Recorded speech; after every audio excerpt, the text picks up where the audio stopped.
Well, welcome back, everyone. So we're here for the last session today, and we have Bjorn Burgher here. He is a clinician, and he'll be talking about neuroimaging-informed robotic brain stimulation, the practical advantages and challenges. So he set up a clinic here in Brisbane, which was maybe one of the first in the world, if not the first, to offer personalised brain stimulation for depression. Cool. Thanks, Robin. So my name's Bjorn Burgher. I was asked to give this talk about neuroimaging-informed robotic brain stimulation probably about 2 weeks ago. I've never heard it called this before, though. But as I started to prepare this talk, I actually understood why it was given this complex name.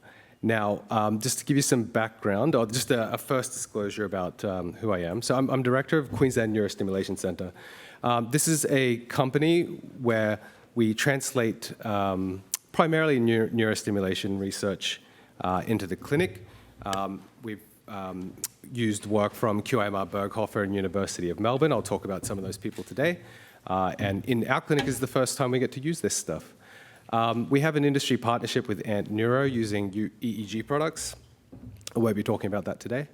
Now, a lot of the opinion and information, I use those words specifically, they are indeed just opinion, is mostly anecdotal. So this is from my experience of working with neuroimaging-informed robotic brain stimulation for the last 4 years.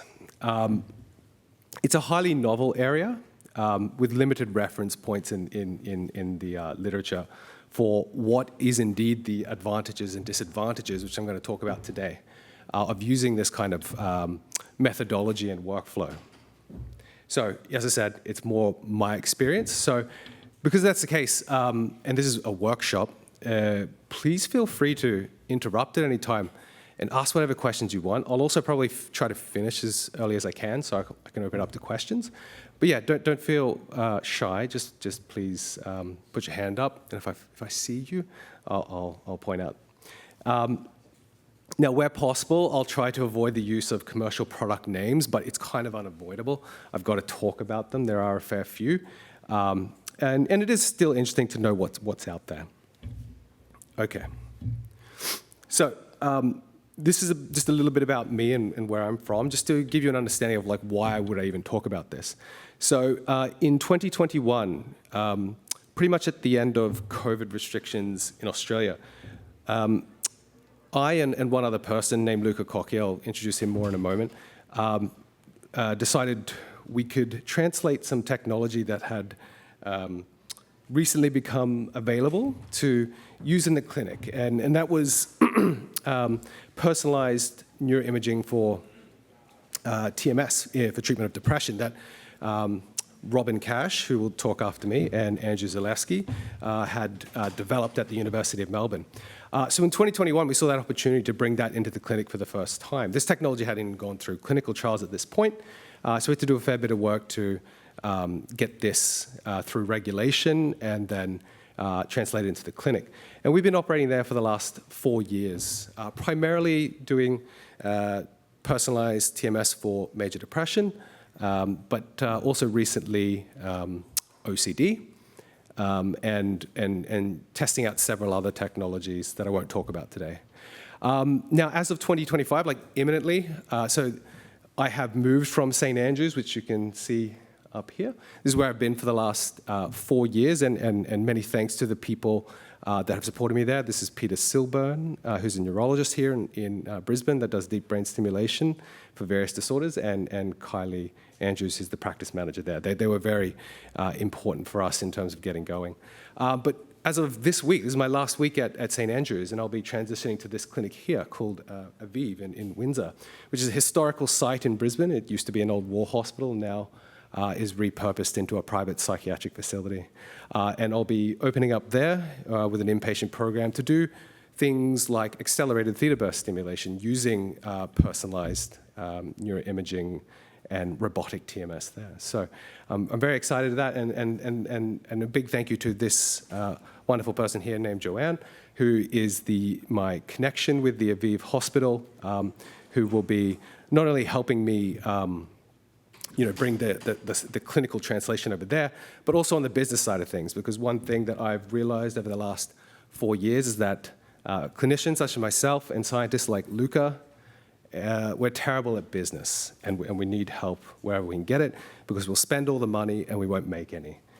Now, how did this clinic start? As I said, it really began with the translation of Robin Cash and Andrew Zaleski and Luca, where they replicated in an independent cohort using different studies, retrospectively, the same method that you might all be aware about with Michael Fox, Shan Siddiqui, and I think Alvaro Pascual-Leon, of how to target prefrontal cortex where it's most anti-correlated with the subgenual cingulate, because this is what predicts for treatment response in major depression. So with that technology, we decided to open the clinic. This is literally the first translation. And after 4 years, we were able to publish our first study by Luke Hearn as our first author, demonstrating that the response rates are quite impressive, particularly in a group of people you would consider to be acceptable to get into a randomized controlled trial, up to 78% response. That's at least a 50% symptom reduction, and the majority of those people being remitters. So absolutely fantastic response. Here you can see in the right-hand panel, this gentleman here is Simon. He was our third ever technician, and I'll talk a lot about technicians today because I think this is one of the advantages of using robots. Simon's background is a neurophysiologist working a lot with EEG. He's not a nurse, and nurses typically in clinical practice are the ones that will be delivering TMS. And this is Katrina. She was our model for the day when we decided to do this photo shoot with our equipment. These equipment here are things I'll be talking about in a little bit, but you can get a feel if you've ever seen a TMS clinic. This is a bit of an odd piece of equipment, and so is this. If you work in a research setting, you've probably seen one of these before. I'll talk about what they are in a second. Okay, so that was the Australian experience.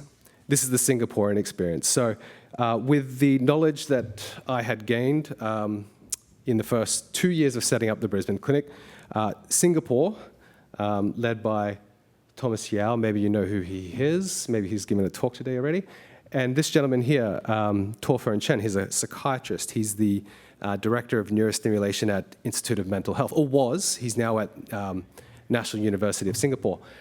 They requested Luca and I go to Singapore to set up their clinic to understand how to use the neuronavigation and robotic platform, because it's, as I said, highly novel. Like, who's going to teach you these things?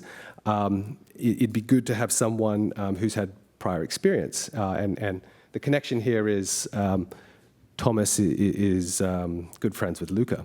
Now, in this picture here is Loida. She's one of the TMS nurses. This is Jonathan Lee, one of the young consultants. Gita, one of the nurses. Here also Xie Go, also another young consultant. And this is the TMS team at Singapore who set up. They're now 2 years in using Ruby Kong, her own personalized neuroimaging TMS treatment method for major depression. Okay, so who actually uses a robotic platform to deliver TMS? The answer is not many people, and there's a very good reason for that I'll get to at the end of my talk. But effectively, what you're trying to justify is, does a robot confer you significant advantage over the fixed method, which is what you'll probably most commonly see in a TMS clinic? When I say a TMS clinic, probably the ones that are run by a psychiatrist, don't necessarily have any research connection to it. This handheld method, particularly if you have neuronavigation, is probably what you will see in a research clinic. Because if you're going to use neuroimaging, then yeah, you're probably going to have a bit more control than what you would have over a fixed method, which I'll explain why a little bit later, but it might be very obvious to you as to why you want a handheld. Now, what is actually involved in the robotic setup? And this is what I mean when I saw the title, eventually I come to understand why it is so long. It's because the setup of the robot, or the role of the robot in this whole platform, only speaks to part of the story and doesn't actually isn't actually the component that is the most important, I would say. Overall, it's actually, when you look at the individual components, they're all adding something to this pipeline, this work flow that is very important. Now, it all starts with the personalized neuroimaging. Now, I would argue, if you're doing personalized neuroimaging, obligatory, you must use a neuronavigation setup. That's very obvious. You're going to use a camera system for that neuronavigation, because the camera system is what's going to help you track head movement, give you the real-time spatial registration, to account for patient anatomy, and also where you intend to stimulate, because there's a lot of variance that can get introduced with these two particular these 2 points. The robotic arm is just there for precise coil positioning, which does matter a lot. And also, if you're having a more complex TMS protocol, there's probably some orientation adjustments you're going to do as part of the pre-planning or during the treatment. Now, the personalized neuroimaging, I think this is kind of our reasoning for getting the robot. If we're being this, I don't know if it's fixed, but like we considered very important that we want to be accurate and precise. We'll go the next step and get a robot rather than doing handheld. And that came from our years of experience of doing neuronavigation-guided TMS in an OCD clinical trial, an OCD TMS clinical trial, and understanding that all the people that we were training to do this took some time to learn how to hold, do the handheld method, because we were stimulating people in the orbitofrontal cortex, which is right here, and it's incredibly sensitive for the patients to have to endure that. And there's a lot of movement. And the amount of work the technician or the research assistant had to do to keep up with the patient as they're moving in response to this really uncomfortable stimulation was quite significant. So we thought, okay, let's get a robotic arm. Whether or not that was a good decision, you'll find out by the end of this talk. Now, the very last bit is the coil and the stimulator. This is part of any standard setup for TMS. Now, one would argue that this kind of modular design is, well, the modular design is what we've got at the moment. So what I mean by this is that all of these parts of the workflow are separate devices, separate components. They're not designed together. They're made compatible with each other. And I think probably the end solution is going to be, or where the future is going to go with all this technology, is it's going to become a fully integrated solution, particularly this part here. And I'll talk about why in a second. All right, so these are all the neuronavigation software and robotic things I've had some experience with.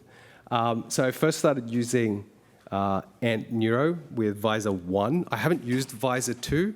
If you go outside, just outside, that's an example of Visor 2. I couldn't tell you how much better Visor 2 is than Visor 1. Presumably it is better. The other, and I use this in the setting of an OCD TMS trial. The second one you can see in the left-hand panel is BrainBox BrainSight. You can probably see, if you're a Mac user, that's designed in Mac OS. We use this at QIMR for a focal ultrasound study. I find this program to be relatively easy to use, not too bad.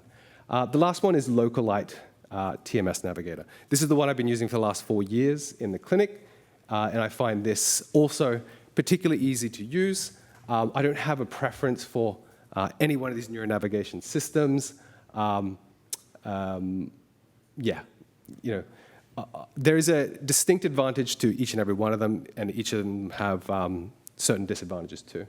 Now, the only robotic system that I've had anything to do with is the Axilum TMS cobot. Uncoincidentally, it is the only one on the market. And if anyone's in the room that wants to correct me on that, more than happy to hear it. The other robotic systems, Axilum TMS robot. Now, technically, this one I think is on the market, but is so expensive that I think it's probably out of the reach of most people. Interestingly, this is the only robot that was designed with an arm, or maybe I can't even call it an arm, but it was a whole piece of technology that was developed for TMS only. Most of the robots, or all of the robots that I'm referencing here, the Ant Neuro Move, the V-Move, and this one, my Real Control, they use arms that are designed to use in industry. So, you know, manufacturing plants and so on. Yes, the Axilum TMS robot's the only one that wasn't designed with an arm like that. The other robotic systems, the reason why you can't get them is because they're not past any regulation yet. I made sure to ask Julio outside from Ant Neuro.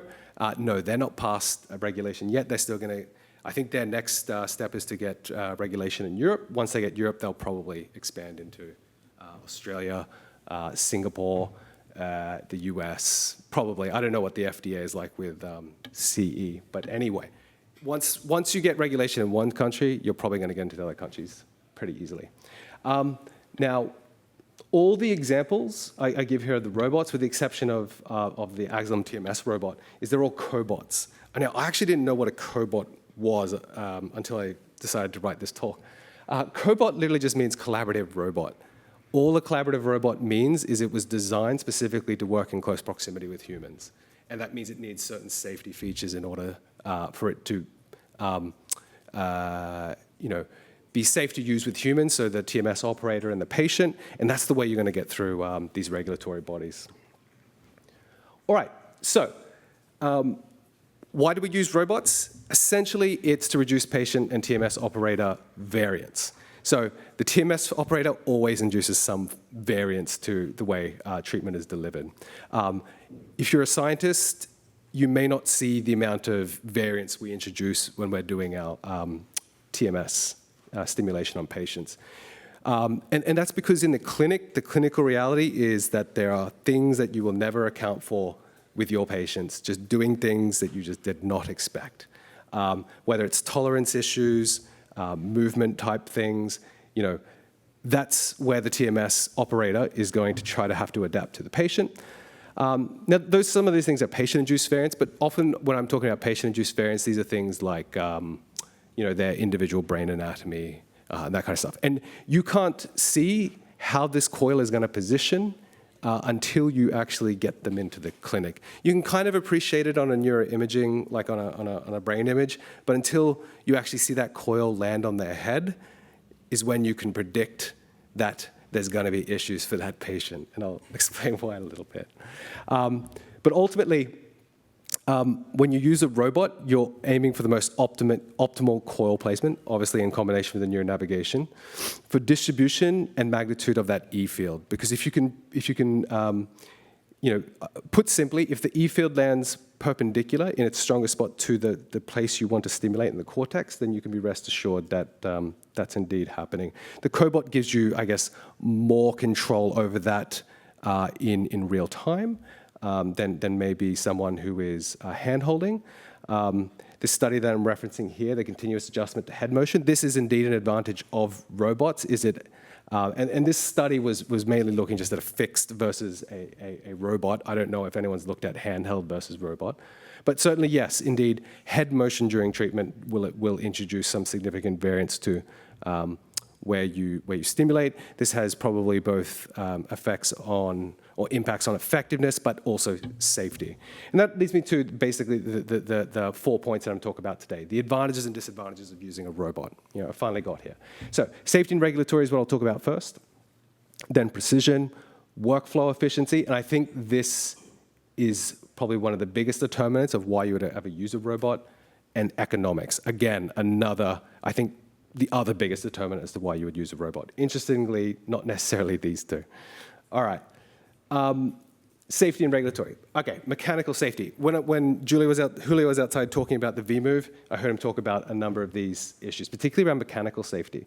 So, limiting motion to a workspace of that robotic arm means that the robotic arm will only work within a predefined region. Once you put that arm and the coil into that workspace, that's the only time it's ever going to move. It's under your control at that point. If it's outside that workspace, it's not going to do anything. It's one of its safety features. The trajectory planning. So the trajectory planning is pretty important because the robotic arms have several planes of motion, and they're going to navigate towards the patient's head, depending on where you're targeting the head or if you're targeting multiple points.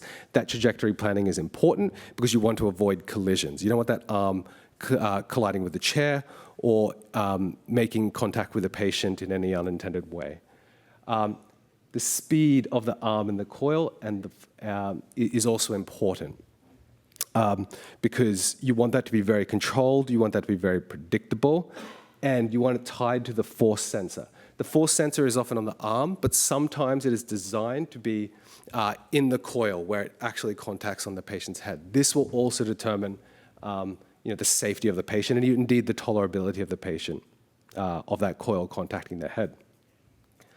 Other things that are important are electrical safety. So the electrical isolation, I think that goes without saying. If you're using a device that generates electrical current in its parts, you want that to be particularly safe. Emergency buttons. On the Axillum cobot, there are two, one that the patient can hold, one that the operator can hold. There's one in the neuronavigation interface, and there's one on the Mag Pro, the TMS stimulator. So there's multiple ways to stop this in an instant if you need to. But most of the time, actually, the robot, at least the Axillum cobot, as far as I can see, and probably all the other ones will have this functionality if they get through regulation, have multiple ways of the robot stopping stimulation itself. That's how well designed these robots are for safety. At least that's my experience with the Axillum cobot. Now, I think, and I just missed this point here. This is important. This is not actually a safety issue. This is a research issue, EEG and EMG interference. I'll tell a story. I'm going to go over time, but anyway. I'll tell a story of, so we do EEG research in our clinic, and there was a point in time where we were getting heaps of interference in the EEG and the EMG, and we didn't know where it was coming from. It could have come from the chair, because the chair's electric, could have come from the robot, and suddenly just appeared one day. It took me a week to find out what the hell it was, testing out each component systematically. And it was only until I asked the technician, is there anything new in this room? And she mentioned that it was, in order to accommodate the amount of electrical points in this setup, she introduced a multi-power pack or a multi-cord connector. And that was literally the only thing. We changed it out and the interference went away. The noise was coming from an electrical point, a multi-point adapter. So I guess the lesson there is the more and more electrical devices you're putting into your room, you have to be aware that it can cause some issues with these devices. In terms of neuronavigation safety, as I said, rather than necessarily being about the robot, this is obviously a function of the robot and the neuronavigation together. If there are large patient movements, so something that the neuronavigation did not expect, it'll pull the robot off. Real-time tracking and stimulation, so what that means is if there's a movement that will bring the reference point, which is what the camera is looking at, and you attach it to the patient's head. If it moves outside of the workspace or it loses one of the reference points, it will also pull off the patient. And all of these things are incredibly important for safety. The last thing is that should be stimulation, not simulation. Simulation. Sorry, I was right. Why? A lot of the neuronav systems can do E-field simulation. It can tell you exactly where your E-field is going, at least a good estimate of where your E-field is going.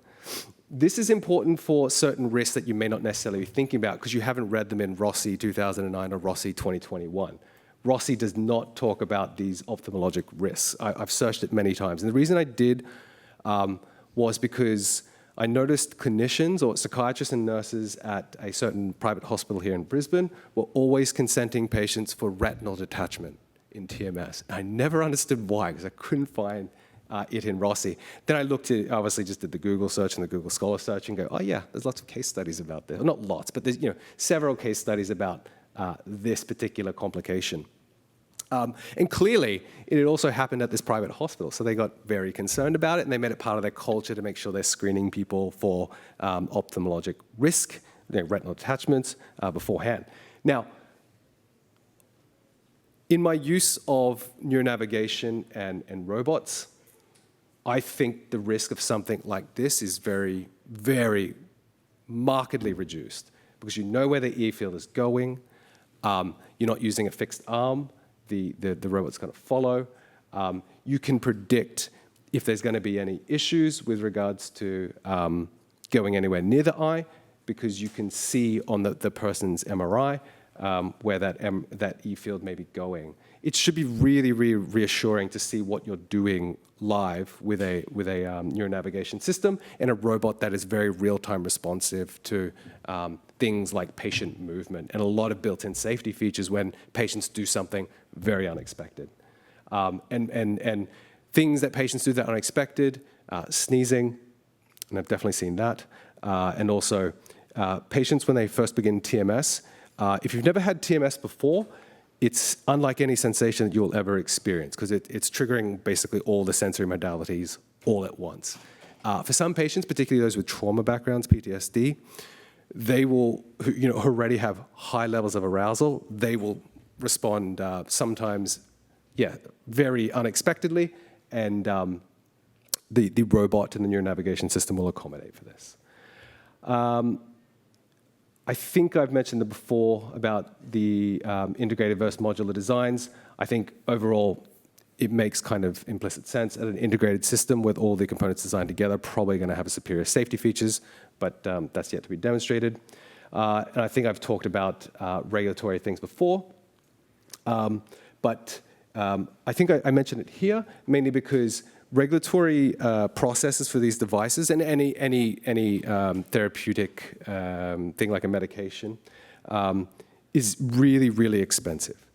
To get these things through, the company has to see an advantage, like an economic advantage in getting it through.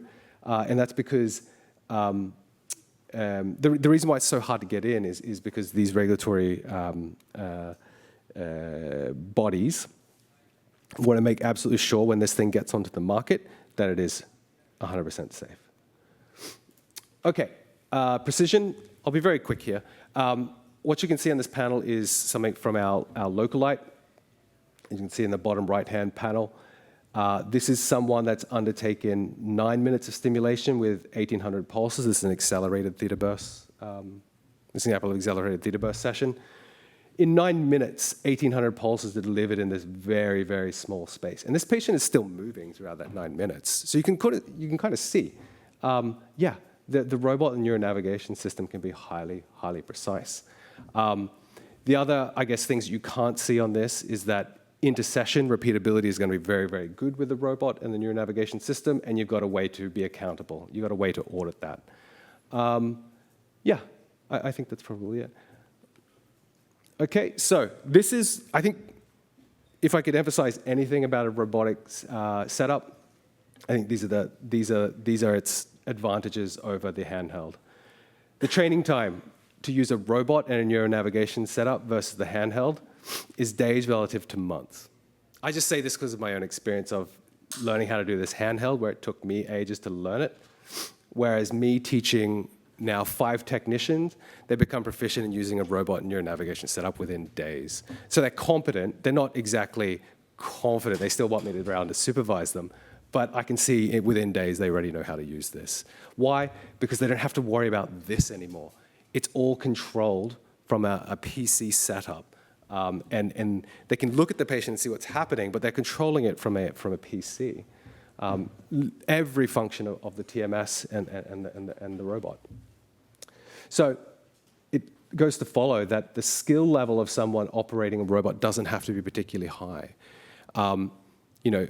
When we were doing a lot of handheld stuff in the lab, the handheld TMS, we tended to preference the people who could deliver the TMS most proficiently. So Definitely not me, but some of the RAs were very, very good at it. We would ask them to do it mostly. Whereas I would say every one of the technicians I train are equally as skillful at using the robot and the NeuroNav setup. It just levels the playing field when it comes to delivering TMS, and therefore you're reducing the variance of the TMS operator. And the clinician contact is low with a robot.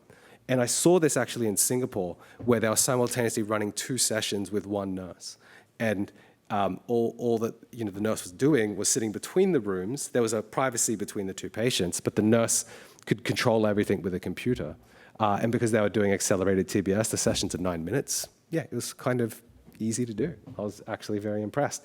Again, demonstrating to me that clinician contact being low with the use of a robot can be very, very advantageous. Still safe, but advantageous in terms of time.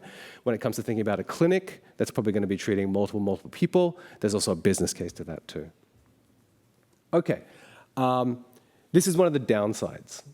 Robots are expensive, very, very expensive. So that $127,000 that we use to buy the Axillum, that's Australian dollars. That doubles the cost of our entire setup. The maintenance, and this is something that affected Singapore in particular, they didn't read the fine print, and neither did we, but the maintenance was $14,000 Singaporean dollar a year. And for a public health institution, so that was funded by Institute of Mental Health, that's excessive. The life of the machine is 5 years of continuous 8-hour-a-day operation, so that's a very, very heavy use of the machine. You should factor that into when you consider how long is my purchase going to last for. Now, bear in mind, this hasn't really been tested out in real life. You can kind of simulate it, but yeah, we're currently at our 4th year. We haven't been operating anywhere near 8 hours a day, so we hope to get more life out of ours. If the arm ever breaks, I think we're in trouble. We have insurance, but yeah, they might fight us on that. And the support. Look, I can't argue with the support here. Axillum have been very good with us in terms of giving us software updates when we needed them and when we had issues with the robot. And there have been several issues, one of them being on the 2nd week of operation, our TMS cobot, the sensor in the coil broke, and it put down the machine for 2 weeks. And that was our 2nd week of operation. So we had to basically cancel all TMS for 2 weeks until we got a part from Germany. And this was during COVID. It was a nightmare. All right, so in summary, as I said, precision, I think, is obviously a distinct advantage of the robot. I think that's kind of implicit. Whether it's superior to handheld, I think this is kind of an open question. Maybe one advantage of the robot is if you are delivering, your precision over 9 minutes is probably going to be better than the handheld over 9 minutes. Maybe, that's just my opinion. That's just my guess. The safety, yeah, I think robots confer a large degree of safety to the process, but in reality, I think it's probably the neuronavigation that's probably conferring most of this safety rather than the robot. The robot's real-time responsiveness is definitely contributing and pretty good. Okay, but as I said, I think this workflow efficiency is its biggest advantage. And as I just talked about, the economics. And the reason why it's a massive disadvantage for the robots is effectively if you're buying one now, or at least in the next year or two, you're an early adopter. You're going to put up with all the problems associated with being an early adopter for any technology. And the fact that there's only one robot currently available means that they can set the prices. Big disadvantage. So I think the adoption of robots are going to remain low until the economics improve, or, as I said in the first part of the talk, we get fully integrated solutions. And why does a fully integrated solution matter? Because I could speak for clinicians, and I think there's only me and one other person in the room that's a clinician. Anyone else a clinician in this room? Yeah, cool. All right. Forgive me when I say this. We are not... we like it when things are really simple and we don't have to think about it too much. If we have to intervene, it's a problem. So if you can black box a solution for us and tell us where to point the TMS coil, we'll be very happy. And that's why I think a fully integrated solution of that personalized neuroimaging, which Robin's going to talk about in a second, will be fantastic. I think the V-Move is doing this. I asked for permission to mention this, and Andrew and Robin said yes. And I forgot to mention a shout out to Stephen Yang if he's in the room, or anyone who knows Stephen Yang.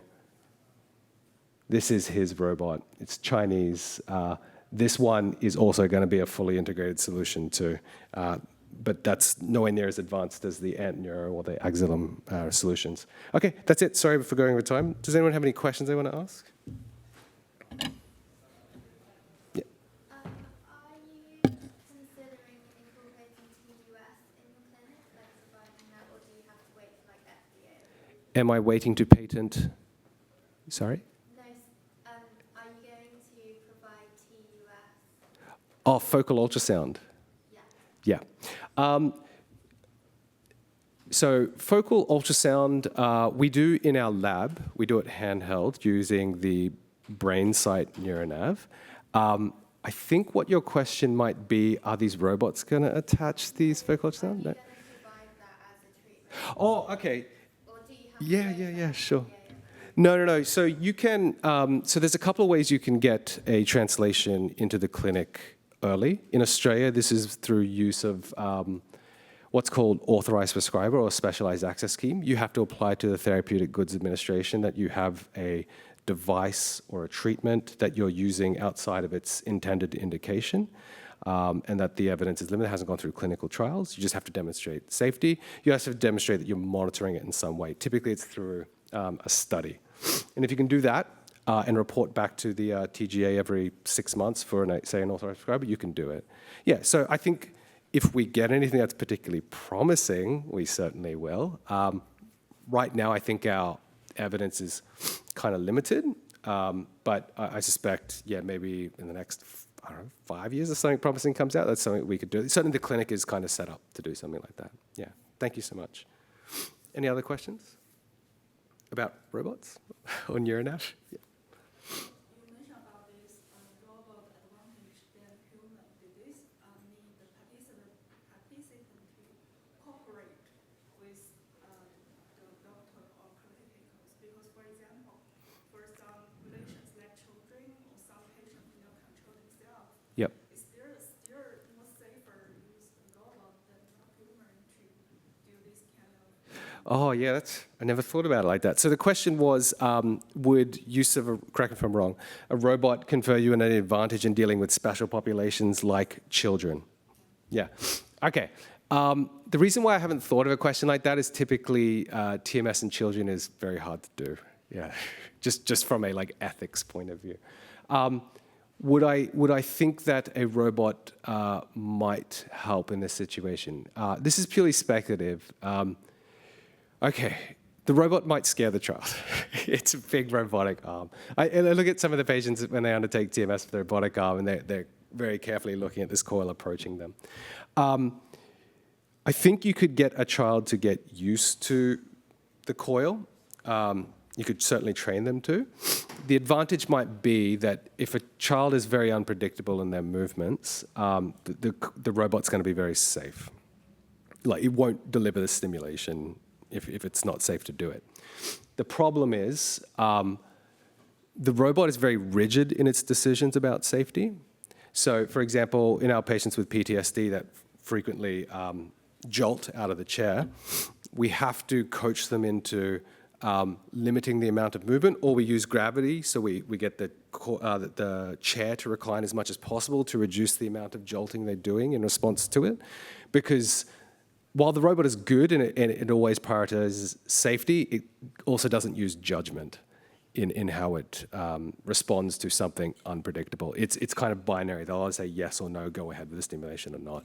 So it's kind of hard. I think this is one of those situations, like I said before, it's so novel that you literally just have to see it in real life and then go, let's see if this works. Is doing neurostimulation in children a good reason to buy a robot? Probably not. Yeah. Any other questions? No, that's it. Thank you very much.